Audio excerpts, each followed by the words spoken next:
using the taxonomy map and research template to select the case for sustainable finance. So again, this is one of the very important aspects of the Altiorem. We're trying to build the case for sustainable finance, and these cases are broken down into 4 different cases. So we've got the business case, investment case, economic case, and ethical case.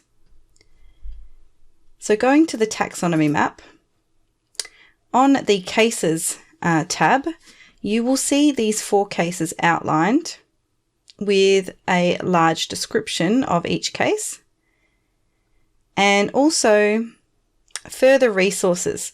So here's the name of the resource and then the link.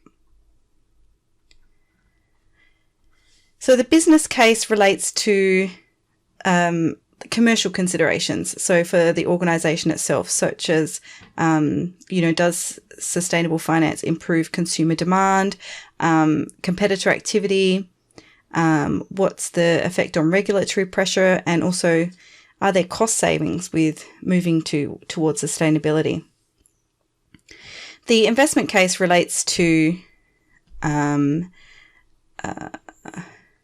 which one here? The investment case. So that relates to investments, so financing, insurability considerations. If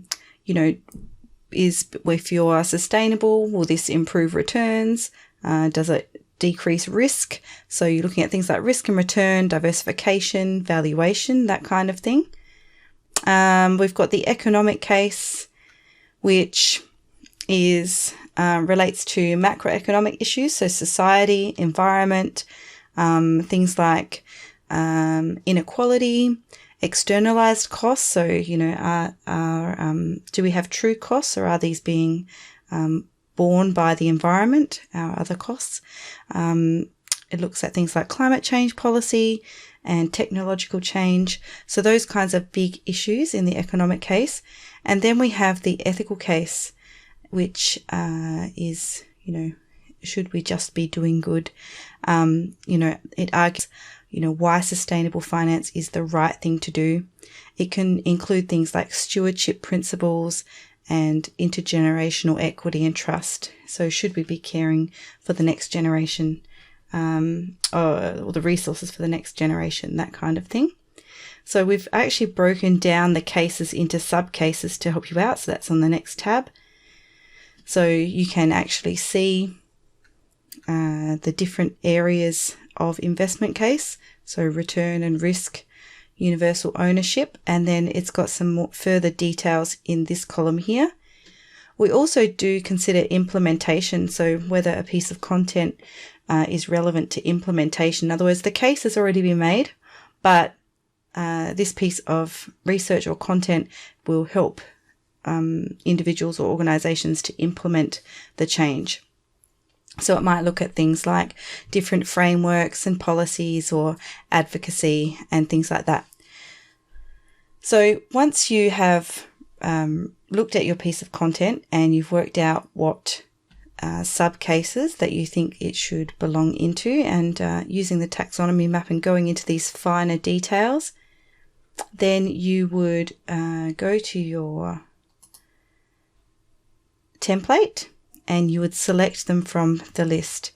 Be sure that if you were, for instance, looking at externalized costs, that you always click the parent category as well. So this is part of the economic case and externalized costs, because otherwise it won't show up in the final web page. So we absolutely need you to choose that parent category first. So here we've got the ethical case and corporate impact. So if you were to, you've got a piece of research that would make the case, the business case, and looks at the cost savings that you would achieve if you were to become sustainable or incorporate sustainable practices, then select business case and cost savings. Some research will address multiple issues and multiple cases. If that's the case, then select as many as you need. We're trying to keep these limited quality is much better than quantity. We're not putting a strict rule of how many is too many, but we would like to keep it at around 5. It could possibly go up to 10 in extreme circumstances, but try to keep it around 5 of the most important. It means that when a user is on the website, when they select cost savings, for instance, then the pieces of research that are related to cost savings are directly related to this issue or sub-issue or sub-case in this instance, rather than being broad. We don't want them to have, 100 results for a search, but it's not really what they're after. So we're trying to keep this narrow and keep it accurate and, as I said, quality over quantity.